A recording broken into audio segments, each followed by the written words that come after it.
નમસ્કાર વિદ્યાર્થી મિત્રો, ઓનલાઈન શિક્ષણમાં આપ દરેકનું સ્વાગત છે। હવે અત્યાર સુધી આપણે ધોરણ 11 કોમર્સમાં એસપીસીસી વિશે એટલે કે વાણિજ્ય પત્રવ્યવહાર અને સેક્રેટરીયલ પ્રેક્ટિસ આ સબ્જેક્ટની અંદર વિભાગ 1 જે છે એટલે કે વાણિજ્ય પત્રવ્યવહાર એને આપણે કોમર્શિયલ કોરસ્પોન્ડન્ટ એટલે કે સીસી તરીકે ઓળખીએ છીએ, એની આપણે ચર્ચા કરી લીધી। હવે વિભાગ 2 તરફ આગળ વધીએ એટલે કે સેક્રેટરીયલ પ્રેક્ટિસ, જેને આપણે ટૂંકાણમાં એસપી તરીકે ઓળખીએ છીએ। આ સેક્રેટરીયલ પ્રેક્ટિસ વિષયની અંદર જે ભાગ 2ની અંદર પ્રકરણ નંબર 1 છે એનું નામ છે સેક્રેટરીનો અર્થ અને તેના પ્રકારો। બરાબર। હવે સામાન્ય રીતે એવું સમજવું જોઈએ આ ચેપ્ટરની શરૂઆતની અંદર પહેલાં તો આના માટે ચેપ્ટર સમજવા માટે અને સેક્રેટરીનો અર્થ સમજવા માટે ઘણી બધી પ્રવૃત્તિ સમજવી પડે, ઘણા બધા ફંડામેન્ટલ જે આપણે ક્લિયર કરવા પડે। એટલે પહેલી વસ્તુ એમ કહીશ કે આ સીધું છે ને ધંધા સાથે સંકળાયેલું છે, બરાબર। જે કારખાનાઓ છે, ઉદ્યોગો છે, ટૂંકમાં વ્યવસાય ધોરણે જે છે એની સાથે સંકળાયેલી વસ્તુ છે। તો શરૂઆતની હું વાત કરું તો શરૂઆતની અંદર માત્ર એકલો વ્યક્તિ છે એટલે કે એક વ્યક્તિ છે એ વેપાર કરતો હતો। કોઈ એકલો વ્યક્તિ હોય માત્ર વેપાર કરે, એની પોતાની એક દુકાન હોય અને એની અંદર એ બધો વહીવટ પોતે જાતે કરે, જે વસ્તુઓ છે એ ખરીદી લાવે, ઉત્પાદકો પાસેથી વસ્તુ ખરીદી લાવે અને એ ખરીદેલી વસ્તુ છે એ ગ્રાહક સુધી પહોંચાડે, આનું કામ હતું આ, બરાબર। પણ જેમ જેમ ધંધાનો વિસ્તાર થતો ગયો, આર્થિક પ્રવૃત્તિઓ, ઔદ્યોગિક પ્રવૃત્તિઓનો પ્રભાવ વધતો ગયો, એમાં પ્રવૃત્તિ વધતી ગઈ, ધીમે ધીમે વિકાસ થતો ગયો, તેમ તેમ ધંધાનું કદ પણ વધતું ગયું। એટલા માટે ધંધાનું કદ છે એ પછી એક વ્યક્તિગત માલિકીમાંથી ભાગીદારી પેઢીમાં પરિવર્તન થયું। હવે આપણને એ પ્રશ્ન થાય ભાગીદારી પેઢી એટલે શું? તો ભાગીદારી પેઢી એટલે 2 કે તેથી વધુ વ્યક્તિઓ ભેગા થઈ અને ધંધો વ્યવસાય કરે, બરાબર। અને એમાંથી જે પણ નફો આવે સરખે ભાગે વહેંચી લે। આમાં શું છે, કોઈ એક જ વ્યક્તિ ધંધો વ્યવસાય કરે છે અને પોતે જે નફો મળે છે પોતે જ રાખે છે, બરાબર। એનો ખર્ચો પણ એનો, એની આવક પણ એની। પણ હવે ભાગીદારી પેઢીમાં એવું નથી, કારણ કે 2, 3, 4, 5, 6 જણા ભેગા થઈ અને ધંધો કરે અને એમાંથી જે આવક આવે એ દરેક સરખા ભાગે વહેંચી લે અથવા તો ભાગ નક્કી કરે, એ પ્રમાણે વહેંચે પૈસા। તો આ પણ એક ધંધાનો એક પ્રકાર છે ધંધો કરવા માટે, જે એન્ટિટી કહેવાય, જેને સંસ્થા કહેવાય, એનું કામ આ ભાગીદારી પેઢી પણ છે। હવે આ ભાગીદારી પેઢી પણ હવે અત્યારે હાલની અંદર ખૂબ નાની છે, તો અત્યારે નવો કોન્સેપ્ટ છે એ કંપનીનો છે, બરાબર। એટલે આ કંપની છે, હવે કંપનીની અંદર શું હોય, કંપનીમાં 2 પક્ષકારો હોય, એક હોય છે રોકાણકારો અને બીજા છે વહીવટીકર્તા। હવે રોકાણકારોનું માત્ર કામ એટલું છે કે આ કંપનીના શેરની અંદર રોકાણ કરી અને દૂર બેસવાનું, પણ ખરેખર વહીવટ કોણ કરે? કે જે લોકો નિષ્ણાંત છે, જે લોકો ધંધાની અંદર નિષ્ણાંત છે, જેમને વહીવટ કેવી રીતે કરવો, કેવી રીતે સંચાલન કરવું, કેવી રીતે કાચો માલ ખરીદવો, ક્યાં વેચાણ કરવું, એ દરેક પ્રવૃત્તિનું વ્યવસાયિક નોલેજ છે, આવા લોકો છે એ આ કંપનીનું સંચાલન કરે છે, જેને સંચાલક મંડળ તરીકે ઓળખીએ છીએ આપણે। આ વહીવટ કરતા એટલે કે સંચાલક મંડળ, જેને બોર્ડ ઓફ ડિરેક્ટર તરીકે ઓળખવામાં આવે અંગ્રેજીની અંદર, BOD, બોર્ડ ઓફ ડિરેક્ટર્સ। રોકાણ કરતા બીજા લોકો હોય કંપનીની અંદર, જેમની પાસે પૈસા છે એ કંપનીમાં રોકાણ કરે, અને જેમની પાસે બુદ્ધિ છે, જેમની પાસે વ્યવસાયનું જ્ઞાન છે, જેમની પાસે ઉદ્યોગની ક્ષમતા છે, એ લોકો છે એની અંદર વહીવટ કરે અને કંપનીને સફળ બનાવે। પણ આ ખૂબ મોટા પ્રમાણની અંદર હોય। કંપની તમે જુઓ તો જાણીતી કંપનીઓ ઘણી બધી છે, જેમ કે રિલાયન્સ કંપની છે, ટાટા કંપની છે, આઈસર કંપની છે, હીરો મોટર કંપની છે, ઘણી બધી મોટી મોટી કંપનીઓ છે કે જે હજારોથી લાખોની સંખ્યાની અંદર લોકો છે નોકરી કરતા હોય છે, વ્યવસાય કરતા હોય છે, ખરીદ વેચાણની પ્રવૃત્તિ કરતા હોય છે। તો ખૂબ મોટું જાયન્ટ બિઝનેસ કહેવાય, બરાબર। જે એક જ નામ પર જાયન્ટ મોટો બિઝનેસ ચાલે છે, મોટો એટલો વિશાળ બિઝનેસ ચાલે છે, એને સંભાળવો છે એ ખરેખર ખૂબ મુશ્કેલ છે। તો આના માટે શું કરવું પડે? આ ધંધો છે, આખી કંપની જે સંભાળવા માટે થઈ અને આ સંચાલક મંડળને એટલે કે બોર્ડ ઓફ ડિરેક્ટરને કોઈક એવો વ્યક્તિ જોઈએ, જેને આપણે સામાન્ય રીતે જૂના ભાષામાં આપણે કહીએ છીએ કે રાજાની પાસે એને મંત્રી હોય, બરાબર। રાજા પાસેના મંત્રી હોય।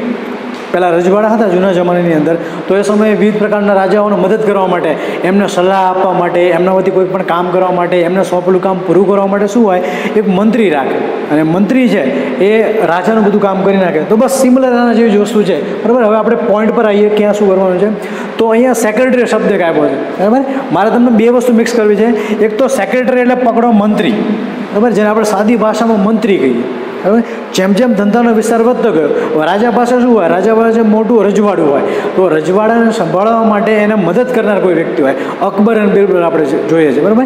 તો જે અકબર છે એ રાજા છે અને બિરબલ છે એનો સહાયક છે, એને સલાહ સૂચના આપવા માટે છે, એનો જે મંત્રી કહેવાય એ જ, અને વજીર આપણે કહેતા હોય છે, બરાબર.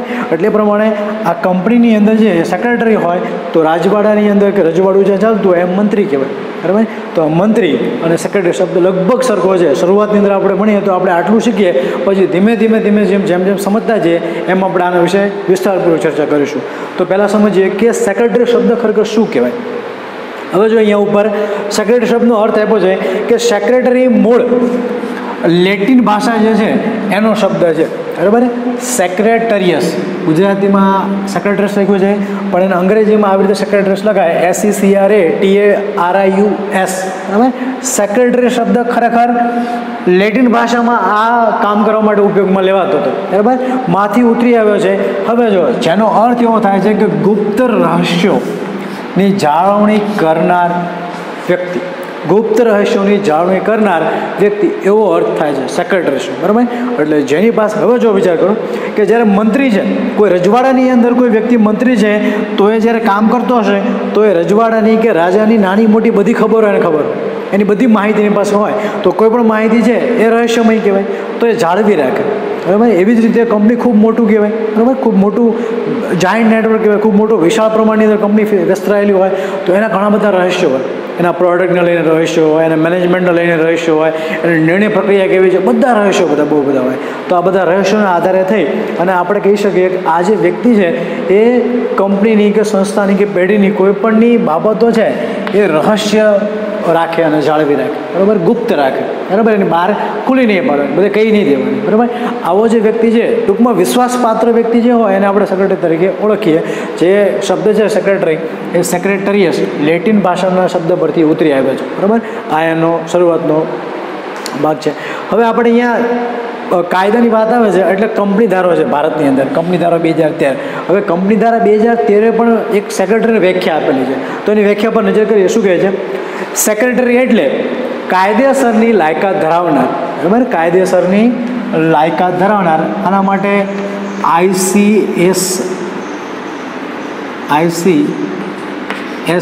નામનો અભ્યાસક્રમ એક આવે છે, એ તમારે પૂર્ણ કરવો પડે. એટલે કે CS નો અભ્યાસક્રમ પૂર્ણ કરો પછી જ તમે સેક્રેટરી બની શકો. એટલે કે કાયદેસરની લાયકાત ધરાવનાર વ્યક્તિ કે જે કાયદા મુજબ વહીવટી ફરજો અને અન્ય તંત્રીય ફરજો બજાવવા માટે નિમવામાં આવેલ હોય, જેની પાસે એક લાયકાત હોય અને એને વહીવટી અને અન્ય તંત્રીય ફરજ જે પણ સોંપવામાં આવે એ તમને કરી આપે, બરાબર. એને કહેવાય કંપનીનો સેક્રેટરી. કંપનીની અંદર જ સેક્રેટરી હોય. સામાન્ય સેક્રેટરી ઘણા બધા હોય છે, પણ આપણે સ્પેસિફિકલી કંપની સેક્રેટરીની વાત કરવાની છે. અને આગળ બીજી ચર્ચા કરીશું ક્યાં ક્યાં સેક્રેટરી આવે છે, કેવા પ્રકારના આવે છે, એની ચર્ચાઓ આપણે પછી કરીશું. પણ અત્યારે માત્ર આપણે એટલું સમજવાનું છે કે સેક્રેટરી એટલે ભાઈ એક કાયદેસરની લાયકાત ધરાવતો હોય અને એ કાયદા મુજબ વહીવટી ફરજો બજાવે અને જે એને કોઈ તંત્રીય ફરજ સોંપવામાં આવે એ એને પૂર્ણ કરવાની છે, બરાબર. એટલે તંત્રીય ફરજો પૂર્ણ કરવા માટે નિમવામાં આવે છે. પછી બીજી પણ ઘણી સાદી વ્યાખ્યાઓ આપી છે. જો એની અંદર છેલ્લે વ્યાખ્યા છે કે સેક્રેટરી એટલે એવી વ્યક્તિ કે જે અન્ય વ્યક્તિ, બરાબર, કે બીજો કોઈ વ્યક્તિ આપણે જોતા હોઈએ છીએ કે કોઈ ધારો કે કોઈ ફિલ્મ સ્ટાર છે, બરાબર. ધારો કે અમિતાભ બચ્ચન જેવા મોટા ફિલ્મ સ્ટાર છે, તો એ પોતાનું અંગત કામ કરવા માટે શું કરે? એક સેક્રેટરી રાખે, બરાબર. કારણ કે એને ક્યારે કઈ વસ્તુ કરવાની, કોની સાથે મિટિંગ છે, ક્યાં શૂટ પર જવાનું છે, કઈ જગ્યાએ શું પ્રવૃત્તિ છે, કોને મળવાનું છે વગેરે બાબત માટે એને બધું જ્ઞાન ના હોય એટલે એને બધું યાદ ના રહે. એટલે શું કરે? એક કોઈ વ્યક્તિ રાખે કે જે બધો ડેટાનો મેન્ટેન રાખે કે સાહેબ તમારે સવારમાં આ પ્રવૃત્તિ કરવાની છે, એના પછી આ પ્રવૃત્તિ કરવાની છે, અહીંયા મિટિંગમાં જવાનું છે, આનાથી આ પ્રવૃત્તિ માટે જવાનું છે વગેરેનું સંપૂર્ણ જે સૂચિ છે એ પોતાની પાસે રાખે અને સમય આવે ને યાદ અપાવે, બરાબર. એટલે વ્યક્તિનો પણ સેક્રેટરી હોઈ શકે, બરાબર. જે ખૂબ બિઝી હોય, રાજકીય નેતાઓ છે એના સેક્રેટરી હોય, પ્રધાનમંત્રી છે મંડળના સેક્રેટરી હોય, તો એની વાત છે. પછી મંડળી, બરાબર. એટલે કોઈ પણ નાનો મોટો વ્યવસાય કરતું જે આખું સંગઠન છે એનો પણ સેક્રેટરી હોઈ શકે. પછી કોર્પોરેશન, બરાબર, આપણે કંપનીની વાત કરી મોટી એનો સેક્રેટરી હોઈ શકે. કે જાહેર સંસ્થા, બરાબર, જાહેર સંસ્થાઓ પણ છે એનો પણ હોઈ શકે, બરાબર. પછી ખાનગી રહસ્યોની જાળવણી કરે, એના વિશે પત્રવ્યવહાર કરે, બરાબર. આપણે આગળ ભણી ગયા પ્રમાણે રહસ્યની જાળવણી કરવી, પત્રવ્યવહાર કરવો અને તેમજ દસ્તાવેજો, કરારો અને દફતર રેકોર્ડ, બરાબર. એટલે જે કંપનીને કામકાજ કરવાના હોય એની જે ઓફિસ હોય એની અંદર કાગળનો વહીવટ છે, કોઈ પત્ર વ્યવહાર છે વગેરે જે પ્રવૃત્તિ કરી સંભાળે છે અને તેમજ તેને સોંપવામાં આવેલ કાર્ય પૂર્ણ કરે છે, બરાબર. એ સિવાયને જે કોઈ એની મર્યાદામાં રહીને જે કામ સોંપવામાં આવે એ એને પૂરું કરવું પડે છે, બરાબર. આને આપણે સામાન્ય રીતે સેક્રેટરી તરીકે ઓળખીએ છીએ, બરાબર. શરૂઆતની અંદર માત્ર એટલું સમજીએ કે રાજા જે છે એને પોતાના કામ સરળ કરવા માટે જે એક સહાયક રાખવામાં આવે છે એને મંત્રી કહેવાય. કંપનીમાં પણ એવું હોય કે કંપનીમાં જો વધારે કામ હોય તો સંચાલક મંડળે બધું કામ પૂરું ના કરી શકે તો થોડું ઘણું કામ છે આવા વ્યક્તિને આપી દે, બરાબર. એટલે એ શું કરે, આ જે અગત્યના કામો છે, પત્ર વ્યવહાર કરવા છે, કરારો કરવા છે, રહસ્યમય બાબતો જાળવી રાખવી છે વગેરે જેવા કામો છે એ કરવાનું કામ આ સેક્રેટરીની ફરજની અંદર આવે છે. હવે આના પરથી એક પ્રશ્ન નીકળતો હોય છે. પ્રશ્ન નંબર 1ની ચર્ચા કરીએ કે સેક્રેટરીના લક્ષણો જણાવો, બરાબર. તો આ વ્યાખ્યા પરથી જ આપણને ખ્યાલ આવશે કે સેક્રેટરી લક્ષણો કેવા કેવા છે. તો બાજુમાં જે પ્રશ્ન પર ચર્ચા કરીએ, પ્રશ્ન નંબર 1, સેક્રેટરીના લક્ષણો જણાવો. કંપની જે સેક્રેટરી છે, કંપનીમાં સેક્રેટરી, એના લક્ષણો કેવા હોય છે, બરાબર. તો જો એ લક્ષણો અંદર કીધું છે. નંબર 1ની વાત કરીએ તો સેક્રેટરી યોગ્ય લાયકાત ધરાવતો હોવો જોઈએ, બરાબર. જે આપણે અહીંયા વાત કરી નાખી કંપની ધારા 2013ની તો તમે જુઓ વ્યાખ્યા તેને કીધું છે કે કાયદેસરની લાયકાત. તો જે પણ વ્યક્તિ કાયદેસરની લાયકાત ધરાવતો હોય, બરાબર, એ જ વ્યક્તિ માત્ર સેક્રેટરી બની શકે છે. બીજો અન્ય કોઈ વ્યક્તિ સેક્રેટરી બની શકતો નથી. એટલે લાયકાત હોવી જોઈએ, પહેલો મુદ્દો.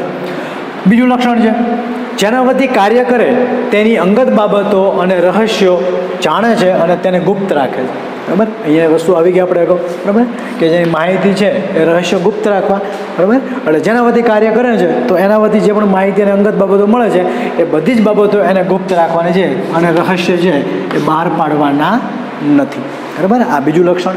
લક્ષણ નંબર 3 પર આગળ વધીએ. તેને જે કાર્ય સોંપવામાં આવે તે કાર્ય કરે છે, બરાબર. અહીંયા કંપનીની અંદર બોર્ડ ઓફ ડિરેક્ટર હોય તો એ કામ સોંપે.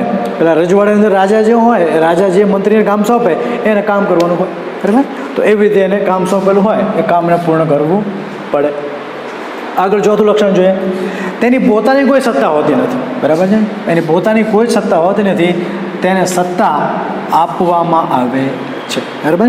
હવે હું વાત કરું તો રાજ્યની અંદર વાત કરીએ આપણે તો રાજા હોય, બરાબર, સૌથી વધારે શક્તિમાન વ્યક્તિ એ હોય. આપણે કંપનીની વાત કરીએ તો કંપનીની અંદર બોર્ડ ઓફ ડિરેક્ટર એટલે કે સંચાલકો હોય. કંપનીમાં બોર્ડ ઓફ ડિરેક્ટર એટલે કે સંચાલકો હોય તો રાજા પાસે જે સત્તા છે એ સેક્રેટરીને મળશે એટલે કે મંત્રીને મળશે, બરાબર. એનું જે કામ સોંપવામાં આવે કામના પ્રમાણની અંદર આપણે સત્તા આપવી પડે, બરાબર. એટલે ધારો કે રાજા એમ કે મારે આ વસ્તુ ખાવાની લેવી છે, આ વસ્તુ આ કરવી છે મારે, તો એના માટે ખર્ચ થાય, બરાબર. તો શું કરે, મંત્રીને એટલા પૈસા આપે, એના માટે વસ્તુ એ લાવી આપે. તો સેમ એવી જ વસ્તુ કંપનીની અંદર થાય કે કંપનીના જે બોર્ડ ઓફ ડિરેક્ટર છે ને, સંચાલકો, એમની પાસે સૌથી વધારે સત્તા હોય. કંપનીના જે મુખ્ય વ્યક્તિઓ છે એ કંપનીના સંચાલકો કહેવાય અને બધી જ સત્તા એમની પાસે કેન્દ્રિત થયેલી હોય. એટલે શું કરે, આ જે સંચાલકો છે એ સત્તા સેક્રેટરીને આપશે, સેક્રેટરીને સત્તા સોંપવામાં આવશે. એનું જેટલું કામ પડે, એની જેટલી જરૂરિયાત હોય એટલી સત્તા કંપનીની અંદર સેક્રેટરીને આપવામાં આવે છે. કોના દ્વારા? કંપનીના બોર્ડ ઓફ ડિરેક્ટર એટલે કે સંચાલકો દ્વારા આપવામાં આવે. આગળ વાત કરીએ 5. સેક્રેટરી દસ્તાવેજો ઘડવામાં, કરારો કરવામાં મદદરૂપ થાય છે, બરાબર. દસ્તાવેજો એટલે કંપનીના નાના મોટા દસ્તાવેજો હોય છે, આપણે ડિટેલમાં વાત કરશું, આગળના ચેપ્ટરમાં આવશે કયા કયા દસ્તાવેજો હોય છે. કંપની બનાવવા માટે દસ્તાવેજ જોઈએ, કંપનીની નોંધણી કરવા માટે દસ્તાવેજો જોઈએ, બરાબર, વગેરે પ્રવૃત્તિઓ માટે દસ્તાવેજો જોઈએ. આ દસ્તાવેજો અને કરારો, બરાબર. કારણ કે કોઈ એ નામની કંપની છે એ કોઈ બી નામની કંપની સાથે કરાર કરવા માંગે છે, બરાબર. તો આમ સાથે સમજૂતી હોય, કોન્ટ્રાક્ટ જે આપણે કહીએ છીએ, તો કોન્ટ્રાક્ટ પર હસ્તાક્ષર કરવાનો હોય, સહી કરવાનો હોય, બંને પક્ષી મંજૂરી હોવી જોઈએ, આ કોન્ટ્રાક્ટો કહેવાય. એટલે કોન્ટ્રાક્ટ કરવામાં પણ મદદરૂપ થાય છે. માલિક વતી પત્ર વ્યવહાર કરે છે, આ વસ્તુ આપણે ભણી ગયા, બરાબર. પત્ર વ્યવહાર કરવાનું કામ કોનું છે? સેક્રેટરીનું છે. આ દસ્તાવેજો કરારોને યોગ્ય રીતે સાચવે છે, બરાબર. એને સાચવી રાખવાના બંને પક્ષ તરફથી. એક કોપી એકને આપવાની, બીજી કોપી બીજા વ્યક્તિને આપવાની અને સાચવી રાખવાની. કદાચની ભવિષ્યમાં કોઈ તકરાર થાય, કોઈ નવી પરિસ્થિતિ ઊભી થાય તો આપણે કોન્ટ્રાક્ટ વાંચી અને સમજી શકીએ કે અહીંયા આનો વાંક છે, આ પ્રવૃત્તિ કરવા જેવી છે, તો સાચવી પણ રાખવાનું છે. અને છેલ્લે 6થું લક્ષણ છે, સેક્રેટરી તરીકે માત્ર જીવંત વ્યક્તિ જ હોવો જોઈએ, બરાબર. એટલે જેને સામાન્ય રીતે આપણે કહીએ જીવંત વ્યક્તિ એટલે માણસ, બરાબર. આની અંદર એવું પણ બને વ્યક્તિને આપણે કદાચ કોઈ કંપની પણ વ્યક્તિ તરીકે ઓળખાય છે, સંસ્થા પણ વ્યક્તિ તરીકે ઓળખાય છે, તો એ વસ્તુ નહીં, બરાબર. એક જીવતો જાગતો આંખ કાન નાકવાળો જે માણસ છે એ માણસ જ કંપનીનો સેક્રેટરી બની શકે છે. આ ખૂબ અગત્યની વસ્તુ છે. જીવંત વ્યક્તિ જ કંપનીની અંદર સેક્રેટરી બની શકે છે, એ સિવાય બીજો કોઈ વ્યક્તિ સેક્રેટરી બની શકતો નથી. હવે આ જે પ્રશ્ન નંબર 1 છે અને આ 3 વ્યાખ્યાઓ છે એ આપણે વિભાગ 2 એનું હેડિંગ કરી અને આપણી ફેરબુકની અંદર આ 3 વ્યાખ્યા, સેક્રેટરીના અર્થ સાથેની 3 વ્યાખ્યા અને પ્રશ્ન નંબર 1 આ આપણા ફેરબુકની અંદર લખી રાખવાનું છે. હવે પ્રશ્ન નંબર 2 આવે છે એની અંદર, એ છે કે કંપનીમાં સેક્રેટરીનું સ્થાન શા માટે અગત્યનું છે? કંપની છે એની અંદર સેક્રેટરી છે એનું સ્થાન શા માટે અગત્યનું છે એના માટે અહીંયા વાત કરી છે. હવે આ પ્રશ્નના જવાબની અંદર સૌપ્રથમ તો આપણે કંપની છે એનો આપણને ખ્યાલ છે, કાલે આપણે ચર્ચા કરી હતી કે જ્યારે કોઈ વ્યક્તિ ધંધો કે ઉદ્યોગ કરે છે તો પહેલાં તો એકાંકી વ્યાપારી પેઢી હોય, એના પછી ભાગીદારી થાય અને પછી આગળ જતાં ધંધાનું સ્વરૂપ જો મોટું થાય અને બદલાય ત્યારે એ બને છે એટલે કંપની. અને કંપનીની અંદર વહીવટ કરવો ખૂબ જ અઘરો છે, કારણ કે કંપનીના કાયદાઓ પણ એટલા કડક છે, કંપનીના નિયમો, કંપનીનું પાલન કરવા માટે જે નિયમાવલી છે એ ખૂબ જ કડક છે અને એના માટે તમારે વારંવાર કાનૂની સલાહ સૂચનો લેવાની જરૂર પડે છે. તો આ કાનૂની સલાહ સૂચનો છે એનું આખું શિક્ષણ આપતી એક સંસ્થા છે જેને કંપની સેક્રેટરી કહેવાય છે, ઇન્સ્ટિટ્યૂટ આખું કહેવાય છે. એમાં જેણે અભ્યાસ પૂરો કરેલો હોય એ માણસ જ કંપની સેક્રેટરી બની શકે છે, બરાબર. એટલે કોઈ પણ કંપનીમાં સલાહ સૂચનો આપવા માટે, કંપનીના રોજબરોજના કામો કરવા માટે, કંપનીના કરારો કરવા માટે, કંપનીમાં જે નિયમો છે એનું પાલન બરાબર થઈ રહ્યું છે કે નહીં, હિસાબોની તપાસ કરવી વગેરે વસ્તુ છે કંપનીની અંદર સેક્રેટરી કરતો હોય છે. તો આવા સમયે જે સેક્રેટરીનું સ્થાન છે કંપનીની અંદર એ ખૂબ જ અગત્યનું બની જાય છે. શા માટે એની આપણે મુદ્દાવાર ચર્ચા કરીએ. પહેલાં તો જુઓ જવાબની અંદર કે ભાઈ કંપનીના વિવિધ પ્રકારોની અંદર સેક્રેટરીના જે વિવિધ પ્રકારો છે એની અંદર કંપની સેક્રેટરી છે, એટલે સ્પેશિયલી કંપનીની અંદર જે વ્યક્તિ રાખવામાં આવે છે એને કહેવામાં આવે સેક્રેટરી. હવે આ જે કંપની સેક્રેટરી છે એ સ્થાન કંપનીના સંચાલકમાં મહત્ત્વનું છે. એટલે કંપનીમાં જે સંચાલન કરતા કંપનીના સંચાલકો છે એમના માટે ખૂબ અગત્યનું સ્થાન છે, બરાબર. તેના માટે મુદ્દાઓ કયા છે જોઈએ કે શા માટે કંપનીમાં કંપની સેક્રેટરીનું સ્થાન અગત્યનું છે.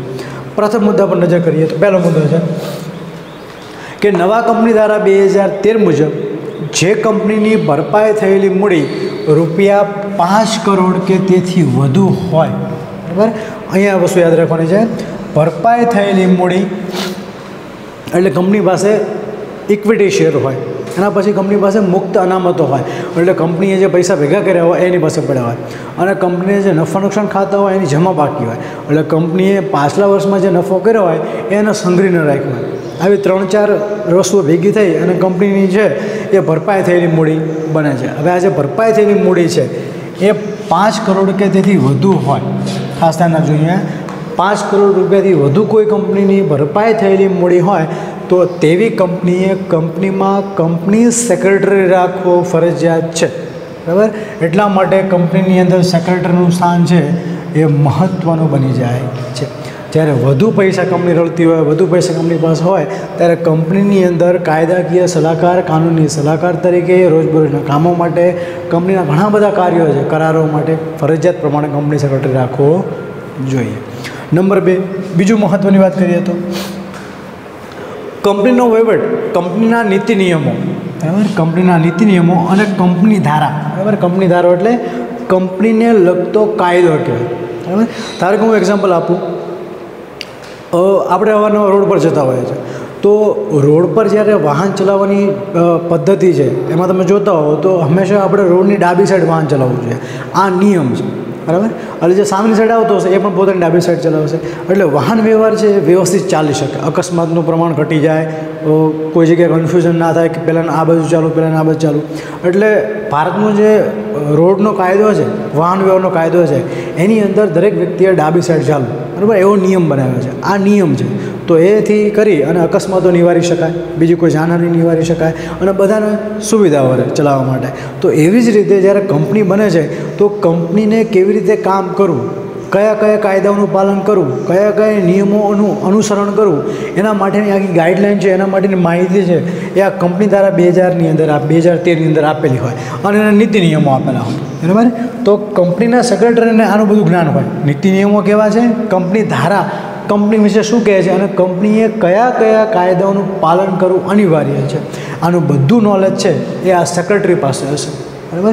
એટલે જ્યારે જરૂર પડે ત્યારે કંપનીને સલાહ આપશે. એટલે જો આગળ શું કહે છે કે જોગવાઈઓ એટલે નિયમો અનુસાર કાર્યક્ષમ રીતે થાય તે માટે કંપનીમાં કંપની સેક્રેટરીનું સ્થાન મહત્ત્વનું છે, બરાબર. કંપનીના નીતિ નિયમો કંપની સેક્રેટરી જાણે છે અને જ્યારે જ્યારે જરૂર પડે ત્યારે કંપનીનું સેક્રેટરી છે એ નીતિ નિયમો અને કંપની ધારા 2013ની જોગવાઈઓ કેવી રીતે કામે લાગે, ક્યાં ક્યાં ઉપયોગી થાય છે એની સંપૂર્ણ માહિતી કંપનીને અને કંપનીના સંચાલકોને આપે છે. આ થયું મહત્ત્વ નંબર 2. મહત્ત્વ નંબર 3 પર આગળ વધીએ તો રોજબરોજના જે કામ સેક્રેટરી કરવાના હોય તે જોતાં તેનું સ્થાન અગત્યનું છે, બરાબર. રોજબરોજના ઘણા બધા કામો સેક્રેટરી કરે છે, જેમ કે કંપની વતી પત્ર વ્યવહાર કરે છે, કંપની વતી જામીનગીરીઓ બહાર પાડે છે, કંપની વતી કરારો કરે છે, કરારોને સાચવી રાખે છે, રહસ્યો જાણે છે, રહસ્યોને જાળવી રાખે છે વગેરે જેવા રોજબરોજના અનેક મહત્ત્વના કામો કંપની સેક્રેટરીના હાથની અંદર હોય છે. એટલા માટે થઈને એનું સ્થાન પણ મહત્ત્વનું છે, કારણ કે રહસ્યોની જાળવણી કરવી, રહસ્યો ગુપ્ત રાખવા, કરારો કરવા, કરારોની સાચવણી કરવી, જરૂર પડે ત્યારે પુરાવાઓ આપવા, આ બધા કામો છે કંપની સેક્રેટરી માટે ખૂબ જ અગત્યના કામો છે, બરાબર. એટલા માટે પણ એનું સ્થાન છે એ મહત્ત્વનું ગણવામાં આવે છે.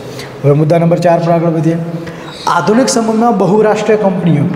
બહુરાષ્ટ્રીય કંપની એટલે શું આપણને પ્રશ્ન થાય તો મલ્ટીનેશનલ આપણે શબ્દ સાંભળ્યો છે આવવાનો. મલ્ટીનેશનલ, મલ્ટી એટલે એકથી વધુ હોય, 2, 3, 4 આપણે મલ્ટીપ્લેક્સ શબ્દ સાંભળવા છે. તો એક જ સિનેમા ઘરની અંદર એકસાથે 3 પિક્ચરો બતાવતા હોય છે.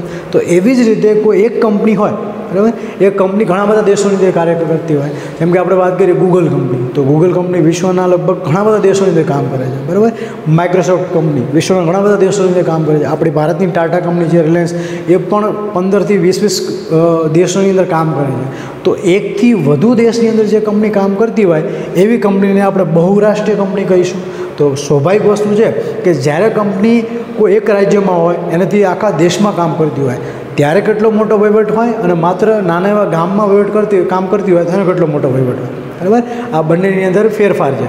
નાનું ગામ હોય તો વહીવટ ઓછો હોય. હવે આખા ભારતમાં કામ કરવામાં ચલો વહીવટ સૌથી વધારે છે, ગૂંચવણ વધારે થાય. પણ વિચાર કરો જ્યારે 5, 10, 25, 50 એક સાથે દેશોની અંદર કામ કરવું હોય ત્યારે કેટલી મોટી તકલીફો પડે. તો એના માટે થઈ અને જે બહુરાષ્ટ્રીય કંપનીઓ છે એમનો વિકાસ થયો. આધુનિક સમયમાં શું થયું કે કંપની એકથી બીજા દેશને, બીજાથી ત્રીજા દેશ એવી રીતે પોતાનું નેટવર્ક છે ને વિસ્તાર થઈ ગઈ. એટલે એની અંદર કામ કરવાની પણ વધારે જરૂર પડી, વહીવટ કરો અઘરો પડે. એટલે આના માટે થઈ અને કંપની સેક્રેટરી છે અહીંયા મહત્ત્વનું સ્થાન ભજવે છે, બરાબર. વિકાસ થયો અને તેમનો વહીવટ પણ ગૂંચવણ ભર્યો બન્યો હોવાથી, બરાબર. સ્વાભાવિક વસ્તુ છે, તમે તમારું નેટવર્ક થોડું વધારે હોય, તમારો ધંધાનો વ્યાપ થોડો વધારે હોય તો થોડુંક વહીવટ કરો તમને ચિંતા ભર્યો રહે, ગૂંચવણ ભર્યો રહે. એટલે આ ગૂંચવણભર્યો વહીવટ થતો હોય એવા સમયે જો સેક્રેટરી કંપનીમાં આવે તો કંપનીની અંદર એ મહત્ત્વનું યોગદાન આપી શકે છે. એટલા માટેનું મહત્ત્વ અહીંયા પણ છે. બહુરાષ્ટ્રીય કંપની જે વિકાસ દિન પ્રતિદિન વધી રહ્યો છે. હવે મહત્ત્વ નંબર 5 પર આગળ વધીએ તો આગળ શું કહે છે કે સંચાલક મંડળથી માંડીને કર્મચારી સુધી અને જનતા સાથે સંપર્કની વ્યવસ્થામાં સેક્રેટરી મુખ્ય કડી છે, બરાબર. હવે કોઈપણ કંપની છે એમાં સૌથી ઉપર પાયા પર કે સૌથી મેઇન વ્યક્તિ કોણ હોય છે? કંપનીના સંચાલક મંડળ. કંપનીની અંદર જે લોકો કામ કરે છે એમાં વહીવટી કાર્ય કરવા માટે, કંપનીના નીતિ વિષયક નિર્ણય લેવા માટે, કંપની શું કરશે આગળ જઈને, કંપનીનો કેવો પ્લાન છે, કંપનીની યોજનાઓ શું છે વગેરે બધી માહિતી છે એ કંપનીના સંચાલકો પાસે હોય. તો કંપનીના સંચાલકોને સહાય કરવા માટે કંપની સેક્રેટરી છે. એટલે કંપનીના કર્મચારીઓ છે, કંપની સાથે બહારના જે જનતા છે, બરાબર, એ અને કંપનીના સંચાલકો બધા કંપનીના સેક્રેટરી સાથે છે એ જોડાયેલા હોય છે, બરાબર. એટલે કંપની માટે મુખ્ય કડી સાબિત થાય છે. જો આ કડી નબળી હોય તો કંપની આગળ વિકાસ કરી શકે નહીં, બરાબર. એટલે આ તમામ લોકોને, કંપનીના સંચાલકોને, કંપનીના કર્મચારીઓને અને ઇવન જનતાને પણ, બરાબર, તમામને જોડતી કડી છે. જો આ કડી જ નબળી હોય તો કંપની વિકાસ કરી શકે નહીં. અને એટલા માટે થઈ અને ફરજિયાત પ્રમાણે કંપની સેક્રેટરી કંપનીમાં હોવો જોઈએ અને એ આવી જગ્યાએ પણ મહત્ત્વનું સ્થાન ભજવે છે. આગળ નંબર 6ની અંદર વાત કરીએ તો સેક્રેટરી શેરહોલ્ડર અને શેર હોલ્ડર અને સંચાલકો વચ્ચે કડી સમાન બની રહે છે. આ ઉપરાંત કંપની સાથે સંકળાયેલા તમામ પક્ષકારો સમક્ષ કંપનીનું અસરકારક પ્રતિનિધિત્વ કરી કંપનીની પ્રતિષ્ઠામાં વધારો કરે છે. તે જોતાં તેનું સ્થાન પણ અગત્યનું છે. બરાબર. હવે કંપનીના જે સંચાલકો છે એ અને કંપનીના શેર હોલ્ડરો માટે તો અગત્યની કડી છે જ, અગાઉ આપણે જોઈ ગયા. પણ આ સિવાય કદાચ કોઈ પણ જગ્યાએ પ્રતિનિધિત્વ કરવાનું હોય, બરાબર. ધારો કે એવું બને કે ગવર્મેન્ટના કોન્ટ્રાક્ટ છે, કંપનીને મળવાના હોય, બરાબર. હવે એની અંદર જો કોઈ પણ કંપની દ્વારા 2013ના નિયમોનું પાલન બરાબર કર્યું હશે, બરાબર, તો એવી કંપનીને પહેલો ચાન્સ છે કે એવું કહેવા માનવામાં આવશે સરકાર દ્વારા કે આ કંપનીએ સૌથી વધારે નિયમોનું પાલન કર્યું છે, એની જોગવાઈઓનું અનુસરણ કર્યું છે, એટલા માટે થઈ અને આપણે આ કંપની સાથે કાર્યવાહી કરવી જોઈએ. બરાબર. જે પણ આગળ જે પ્લાનિંગ હોય કે સરકારના કોઈ પણ એવા પ્રોજેક્ટ આવ્યા હોય, ટેન્ડર આવ્યા હોય, તો આવી કંપનીને મળે. તો એવા સમયે કંપનીના સેક્રેટરી છે એ આ તમારી કંપનીનું જે તે કંપની છે એનું પ્રતિનિધિત્વ કરે છે, બરાબર. એની સાથે એની સમકક્ષ કામ કરે છે, એના માટે કામ કરે છે. એટલા માટે પણ કંપનીમાં સેક્રેટરીનું સ્થાન છે એ અગત્યનું ગણવામાં આવે છે. છેલ્લે 7મો મુદ્દો છે મહત્ત્વની અંદર, કંપની વતી પત્ર વ્યવહાર કરો. આ તો રોજબરોજની વાત થઈ. કંપની માટે પત્રો લખવા, કંપની માટે પત્રો જે મળ્યા હોય એનો જવાબ આપવો, બરાબર, વગેરે જેવા કાર્યો છે. પછી જામીનગીરી બહાર પાડવાનું કાર્ય. જામીનગીરી એટલે શું? જામીનગીરી એટલે કે શેર થાય, ડિબેન્ચર, બોન્ડ, આપણે આગળ આની ચર્ચા કરીશું વિસ્તારપૂર્વક, પણ અત્યારે માત્ર એટલું સમજો, જામીનગીરીઓ એટલે શેર છે, ડિબેન્ચર છે, બોન્ડ વગેરે બહાર પાડવા, બરાબર. જાહેર જનતાને ખરીદે અને કંપનીમાં પૈસા આવે એ પ્રકારની આ વસ્તુ છે. પછી શેરની ફેરબદલી કરવી. ફેરબદલી એટલે ધારો કે કોઈ એ વ્યક્તિ છે એ પોતાના શેર બીને વેચવા માંગતો હોય, તો એવા સમયે આ એ છે એ બી પાસેથી પૈસા લઈ લેશે અને બી છે એ પાસે શેર લઈ લેશે. તો આવી પણ કાર્યવાહી કોણ કરે? કંપનીનું સેક્રેટરી કરે. ફેરબદલી પછી શેરની જપ્તી કરવાની. કદાચ એવું બને કે શેરની એક જવાબદારી છે, એમાં બધા નાણાં ન ભરો ચૂકવો તો કંપની તમારા શેર છે એ જપ્ત કરી લે. એની ચર્ચા પણ આગળ વિસ્તારપૂર્વક કરીશું આપણે. એના પછી આવે છે કે કંપનીના જે પણ દસ્તાવેજો છે એ આપણે રજિસ્ટર સમક્ષ નોંધાવવા પડે છે. તો એ પણ કોની જવાબદારી છે? કંપનીની સેક્રેટરીની જવાબદારી છે. પછી ડિવિડન્ડની વહેંચણી છે. ડિવિડન્ડ એટલે શેર પર મળતું વળતર. ડિવિડન્ડ એટલે શેર પર મળતું વળતર. સામાન્ય રીતે આપણે લોન લઈએ કોઈ જગ્યાએ તો આપણે લોન પર આપણે વ્યાજ ચૂકવવું પડે. આપણે કોઈને ઉછીના પૈસા આપીએ તો આપણે ઉછીના પૈસા સામે આપણે વ્યાજ નક્કી કરીએ કે ભાઈ આટલા ટકા વ્યાજ થશે. તો એ મૂડી અને વ્યાજ એ આપણી આવક છે. આપણે કોઈને પૈસા ઉછીને આપ્યા કે લોન તરીકે આપ્યા તો બદલાની અંદર આપણે એની પાસે વ્યાજ લઈએ છીએ, તો એ આપણી આવક થઈ. તો જેવી રીતે આપણે કંપનીમાં શેરમાં રોકાણ કરીએ છીએ તો કંપની આપણને શું આપે? ડિવિડન્ડ આપે, બરાબર. એક પ્રકારનું વળતર કહેવાય, એને કહેવાય ડિવિડન્ડ. એટલે ડિવિડન્ડની વહેંચણી પણ કોણ કરે છે? સેક્રેટરી કરે છે.